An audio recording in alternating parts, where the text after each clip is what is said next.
તો આ તરફ અમદાવાદના આકાંક્ષા અપાર્ટમેન્ટમાં રોગચાળો વકર્યો છે। છેલ્લા 4 દિવસમાં 500થી પણ વધારે લોકો પાણીજન્ય રોગની અસરમાં પીડાયા છે અને બાળકી સહિત કુલ 2 લોકોને હોસ્પિટલ ખસેડવાની પણ ફરજ પડી। પાણીની લાઇનમાં ગટરનું દૂષિત પાણી ભળી જતા રહીશો બીમાર થઈ રહ્યા છે। મનપાની મેડિકલ ટીમે 40થી વધારે લોકોને સારવાર આપી।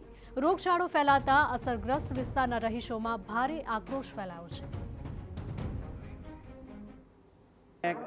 ફરિયાદ નોંધાઈ હતી કે આ રીતે સોસાયટીમાં પાણીના કન્ટેમિનેશનનો ઇસ્યુ થયો છે। તો એના પછી એએમસીની ટીમે આવીને ત્યાં ડ્રેનેજનું કામ જોયું કે શું ઇસ્યુ છે। પછી એમણે ત્યાં ઇસ્યુ ફિક્સ કરવાનો ટ્રાય કર્યો ને એમણે ફિક્સ કરી દીધું। પણ મીનવાઇલ પાણી તો સોસાયટીમાં બધા ડિસ્ટ્રીબ્યુટ થઈ ગયું હતું। પણ હવે એ પાણીનો નિકાલ કરવો, નવું પાણી ભરવું, એના માટે પછી બધા ઇસ્યુ ક્રિએટ થયા અત્યારે, જે બીમાર પડ્યા લોકો, કેમ કે પાણી તો સોસાયટીમાં આવી ગયું હતું એ પહેલાં। રોગચાળો ફેલાતા આકાંક્ષા અપાર્ટમેન્ટમાં આવેલી 40થી વધારે પાણીની ટાંકી ખાલી કરી સાફ કરાવવામાં આવી, તો સાથે પાણીના સેમ્પલ લઈને તપાસ માટે મોકલવામાં આવ્યા છે।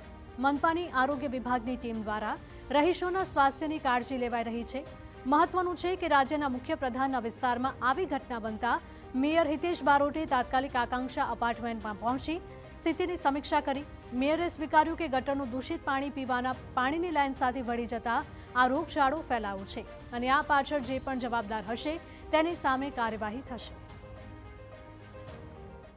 નર્મદાના પાણીની નીચે ડ્રેનેજની પાણી ખુલવાના કારણે જ ખ્યાલ આવે, ખુદે નહીં તો સુધી તો પાણી કોઈની પહેલાંની ફરિયાદ હતી નહીં। આ ફરિયાદ થઈ એ ફરિયાદના કારણે જ આપણે રવિવારે ચેક કરાવ્યું હતું અને રવિવારે પછીનું જે પાણીની સેમ્પલ લીધા ગઈકાલે અમારા કોર્પોરેટરોને ખ્યાલ આવ્યો તો ગઈકાલે આવીને અહીંયા 40 ટાંકી સફાઈ કરાઈ છે ને નર્મદાનું પાણી વધતા ટેન્કરથી પાણી પણ આપવામાં આવ્યું છે।